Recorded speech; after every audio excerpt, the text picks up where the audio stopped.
So I'm Marcia Moore with the Daily Item, and I'm speaking with a few Bucknell students and a Bucknell professor. Could you please introduce yourselves? All right, I guess I'm going to go first. My name is Mizuki Takahashi, and I am Associate Professor of Biology at Bucknell University. And I don't have any trainings about racism or any historical facts of how Asian people have been treated in this country. So my opinions are based on my experiences. Mm. How long have you been in the U.S.? I came to the States 2000 as a grad student, and many people might assume Asian people are wealthy people, but I was not one of them. Single mother, she was an elementary school teacher, so couldn't really support my study abroad. So I had to depend on my teaching assistantship and research assistantship. So I made a very little money to live in this country. And I even lived in the zip code where pizza didn't get delivered. Yeah, Right. I didn't know what that meant, but I ordered pizza and they said, we don't deliver pizzas to your zip code. Wow. Where was that? That was in Memphis. Okay. So you lived in Memphis. I got a PhD in Memphis, right? Okay. That's right. And my actually car got shot in an apartment while I was living in that zip code. Let's go back to that. Let's talk about your experiences in different places that you've lived in the U.S. And also, we'll have the other two. Chin, can I add one more thing? So I did not. So in addition to that condition, I didn't have insurance until, for 8 years until I got a job at Bucknell. So, many people didn't think Asian people would go through that, but there are a lot of Asian people who were in my position back then. So the stereotype, like you said, that a lot of people think that people who come from Asia have a lot of money. That's one stereotype. Yep. I'm sure there are some Asian people that way, but a lot of other Asian people are there. Yeah. Okay, so Chin. Hi, I'm Chin, and I'm currently a junior here at Bucknell. I was born in China, and me and my family immigrated here when I was only 2.5. So I've been living in Philadelphia since. Okay, Mike Bangyan. Bangyan. Bangyan, excuse me.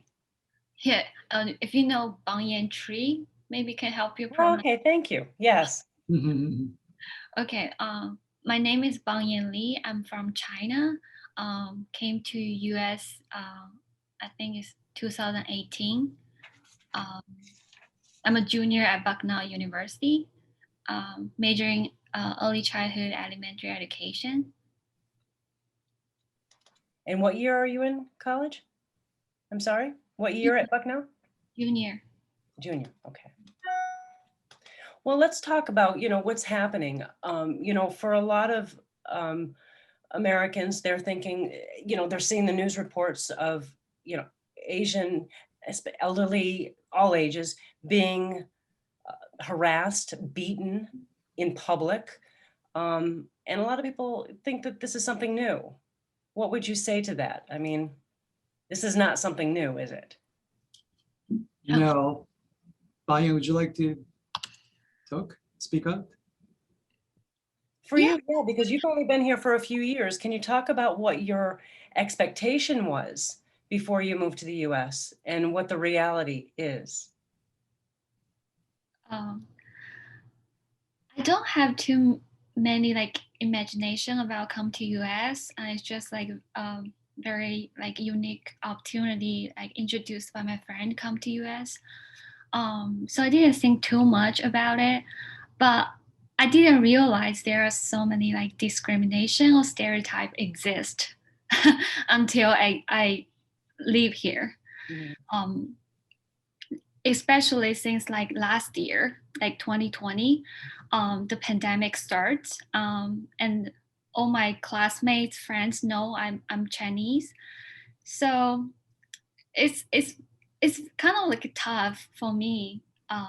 What happened? What, obviously during the pandemic, what specifically happened that changed the way people responded to you? And why do you think that was? I think it's a lot of like social media and like no matter it's news or TV or whatever, and people just like sending very inappropriate text message to me to blaming Chinese. For the pandemic, for starting the pandemic. Mhm. Yes, and I was like, because my family in China, I'm alone here, so I don't have any family or friends here. So I was worried about my family because they literally was in the pandemic like back then, and I had to like also had to bear the blaming from here, the people here, and even like on campus, people notice I'm like Chinese because my Asian look, so they literally well ask me to keep distance with them. They would But tell you to stay away. Wow. I already been here since 2018. I didn't get the opportunity to go back to China. How could I have the virus? Like, And you said that people sent you text messages, so you knew where they were coming from. yes, it's like the people I know. Then they send a text message through like Messenger, or some send me like private text message saying like, oh look at Chinese, like they did so many bad things. Like, um, I think it's give me a lot of stress and pressure. Because I don't think the pandemic or virus is like human can control it. Um, and also, nobody want to have a pandemic, and I just don't understand. Right. So you felt harassed. Um, I never get educated about like harassment or discrimination or stereotype. I just feel like it's very uncomfortable for me to receive this kind of message. And also people like text me all the time and sending me like um, very uncomfortable like those mimic cartoons Oh, and yeah. right. And how about you, Chin Chin? What's your, before the pandemic and during it, have you seen a change in the way people have responded to you? I think I've been lucky enough that I have like a great group of friends who are like very aware of these things, but I think these things have definitely been happening before the pandemic started. Things like microaggressions and things like that are directed towards like the AAPI community. And I think especially with the pandemic, China and a whole lot of like Asian people in general have been like demonized by like people in power that have like social media and things that have like a lot of outreach. So it's very easy for people to like consume this type of social media and things like that and like get wrong information. So I think like a lot of people have like the wrong image of Asian Americans and Asian people in general. You said by people in power, do you think that the president alluding to the pandemic and the coronavirus is, China flu, things like that? Do you think that Yeah, helped? Is that what you're? yeah, definitely. I think because a lot of people do follow him and um, like things like yeah, like him saying these things and saying like that's where it originated from and things like that. Like it's very hard for people to be like, oh, like he said it, that must be right. Kind of we put a lot of faith in, I guess, our presidents and what they say because they have so much power that we think that they have a lot of accuracy to their words. Do you feel more uncomfortable or unsafe at times in certain places where? Definitely, I think, because like after like all these like attacks have happened, I think it's very hard. Maybe there's not like as high as a level of danger here in like Lewisburg, but it definitely makes you more aware of like who you are and what your identity is. And like maybe it's like more uncomfortable when like people look at you and things like that. How has the community at Bucknell been for you as students, both of you? I think on campus, I try to not go outside as much as possible Why? because I cannot predict like human behavior. And if it's unnecessary to go outside, then I'm not going outside. Okay. And also recently, I switched my classes like online. At the beginning of the semester, we start the classes in person, but because the situation like getting like, you know, always like watching news, like Asian people, especially Chinese, get beaten. I don't want to experience that. Mm. So that's why I switch my classes online and trying to not go to um, go outside. And also last time I think I went to like Giant.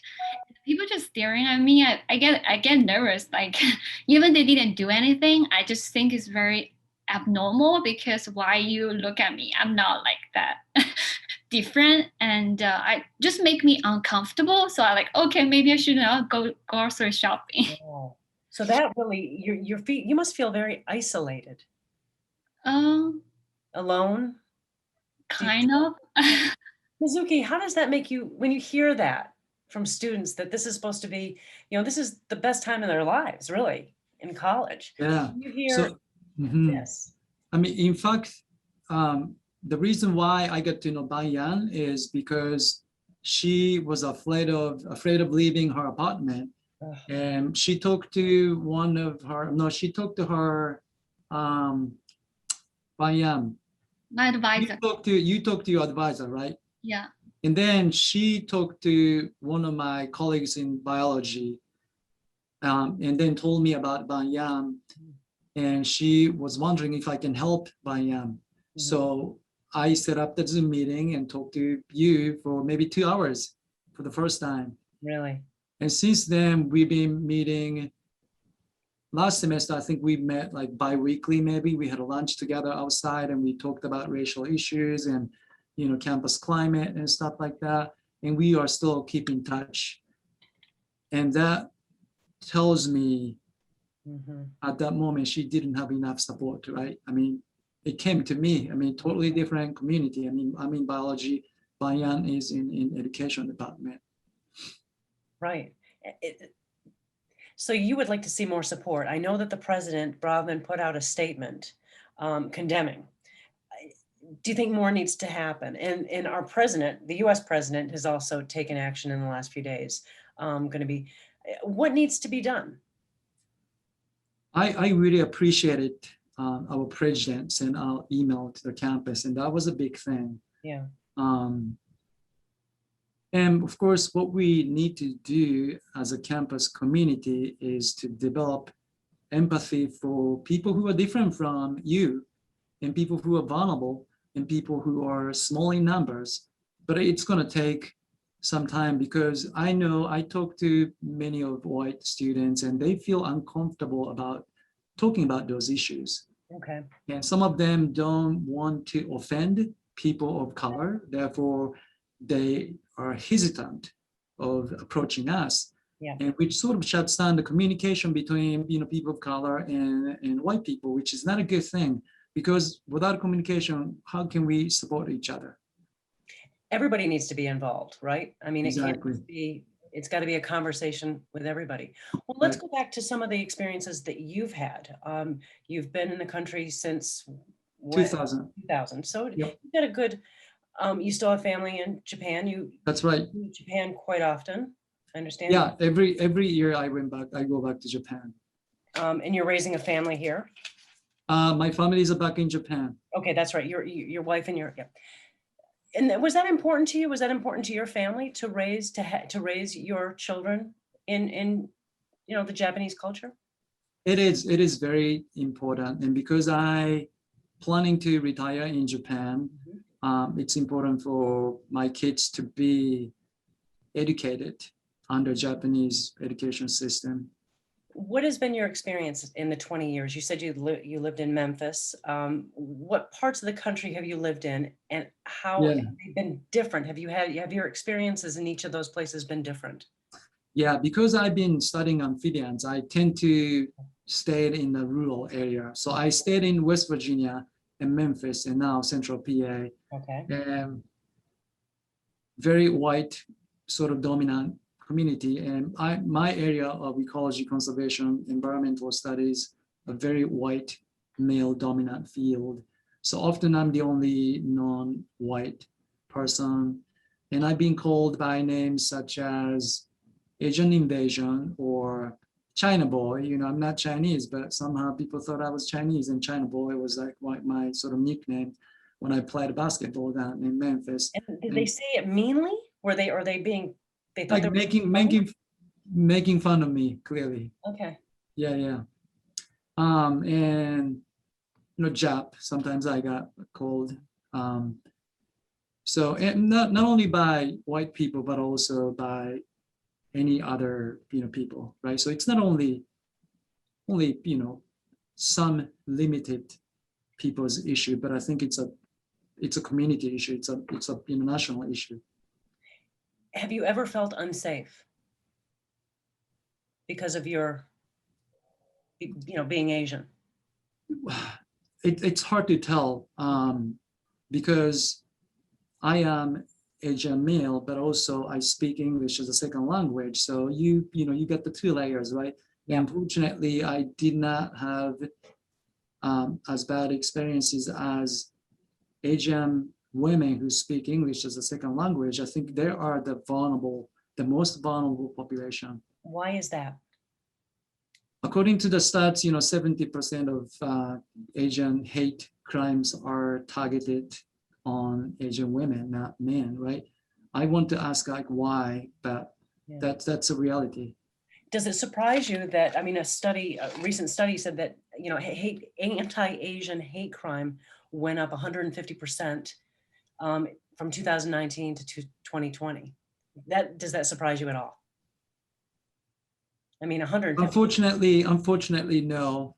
It's shocking, but it's not surprising how, as Chen told you, how this country's leaders are basically approving people to be that way. Mm-hmm. Well, if each of you can talk about, just the horror of seeing some of the video that we see, and seeing, especially that elderly woman being Right. so brutalized, and then turning around and taking the money that was raised for her and giving it, to basically help improve, what's happening. What's been the most horrifying to see for each of you? I watched that videos many times, and I feel very sad because she's Chinese. I can understand she speaks Cantonese. I also speak Cantonese. I just think it's like I don't know how to describe it, but I'm very sad, and also kind of like make me feel like unsafe to go outside. Mizuki, this is heartbreaking, what we're hearing. Yeah, it really is, and I try not to read and watch social media because I get depressed. But I watched Filipino lady got attacked in New York City. Yeah. And what struck to me was that no one helped her. Right? People just ignored some Asian people, and I experienced that too when I was a grad student. Often, I didn't have a partners when we do group works, right? No one really wanted to work with me, and no one really cared about me. And I know I shared this sentiment with Bangyan too, because Bangyan experienced that same issue. Okay. So not only microaggression or more violence toward Asian people, but ignoring Asian people, not paying attention to Asian people, not understanding Asian people has been a really painful experience to me. Mm-hmm. Yeah. What can the college do? Like you said, the president put out that statement. What more needs to be done? What do you think can be done on campus here in the Valley, the larger community? What would you like to see? I think especially in America, I think like Professor Takahashi was saying, having English is almost like a privilege. Language is a privilege here because we base it so much off of that. So I feel like oftentimes when people first see my name, it's very obvious that I'm not from America, but like when they hear me talk, it's a bit different because I've grown up here. So my English is, Perfect. I like to say like pretty decent. So things like that. Yeah. That's pretty good. Yeah. What would you like to see? I mean, in the community, the larger community, or and on campus? What do you I think? think I appreciated the email, I think, but I definitely think that there's more to be done. Like you can't be done with just an email. I think actions would be nice to follow through. I know we had like a vigil set on campus, and I don't know if it got a lot of traction or just people didn't want to show up because like we're a school of like I think nearly like 4,000-ish people. And Mhm. like, I think there was only like around 200 people there, Right. like in person and online. So like seeing more support would be nice. And I think like people need to educate themselves, I think. Like you can't expect the people who are like being treated this way to teach you. You have to also actively learn yourself. Right. So what would you like them, what would you suggest they do if somebody does want to educate themselves about, Asians, the Asian culture? Obviously you can't travel there right now, but what would you suggest they do? There are a lot of resources online, like maybe read up on some books and things like that. Like there are great social media, as bad as like social media is, there are great social media resources that can like lead you to books or website and things like that that you can learn more about. You know, going forward, is there anything that you guys want to add to this conversation, in terms of what should be done, and how to go forward?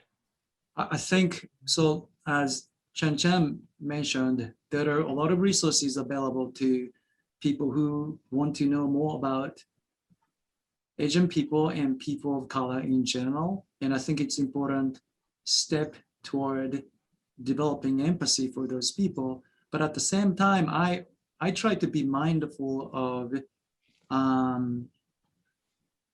accepting naive mistakes. For example, people might think I'm Chinese. Yeah. They ask me like, hey, you from China, right? Like, do you eat Chinese food? And those people don't have ill intention. And I can sense that, right? So as long as they are naive and but showing interest in me, I'm okay. But I Right. know some Asian people or some people of color might be very upset with that. And I think And that I think you hit on something right there, that what keeps some people, I think, from engaging, because exactly, they're afraid of exactly, saying the wrong thing. exactly. They're interested. So how do you break through that? Because I think that's a big barrier for a lot of people. I I accept any mistakes as long as people are genuinely interested in me and try to understand me as a different person. And I try to tell people of color, students of color, we need to be accepting those errors, because otherwise we shut down conversations, right? People Right. can be very defensive about their identity, therefore shutting down the chance of those people approaching us. And that's not what we want to do. Right. So in my biology class, I talk about these issues and I try to remind both white people and people of color, that's how we can initiate conversations. So you are having those discussions in class. I do, Okay. yes. Are you two also hearing that discussed in your classes at all? What's going on in the world against Asians? So Bangyan never took my class, and Chen Chen does research with me, but she never Okay. took my class. But our lab has discussed these issues multiple times. Okay. Well, Bayam was talking about, fearful of going out. Have you tried to encourage her, to get out into the community? I mean, she moved here at a time when it's pretty much locked down, so she hasn't been able to make friends. So that's very isolating. Have you encouraged her to do that, to get out, to Because how would you describe Mizuki, the community as a whole, and how has it embraced you? Has it kept you at bay? How has this community interacted? It is really, really, really difficult.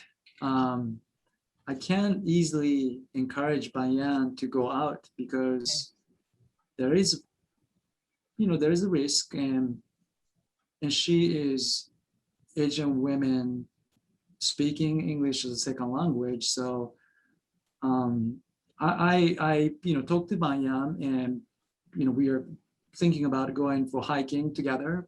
Yeah. Things like that I can do, but I know it can be really scary to be alone on campus as a person of color who speaks English as a second language, which means like we don't have that much of cultural awareness, or we don't have family members who can support us, right? So very vulnerable. And I was there, but I was a male, so a little different. And now I have a status of professor, which protects me, but she doesn't. Right. So I can't really tell Bangyan like, hey, everything is okay. Why don't you go out and have fun? Right. I can't say that. Well, Bangyan, I got to tell you, your English is very good. As somebody who learned a second language, I know how difficult it is, but you speak very good. So don't feel uncomfortable about that, really. Is there anything else that any one of you wants to raise or let people know? What, if you could speak directly to some of these people that, view you in a different light or negatively, what would you want to say to them? I feel like because this is my second semester at Bucknell, even I don't have like too many like interaction with like people around here, but I do have experience like no matter it's online or in-person class, like with my classmates. I just want to encourage all the Bucknell community or also like Lewisburg community. Like when you see Asian look person, just say hi because it doesn't cost you anything.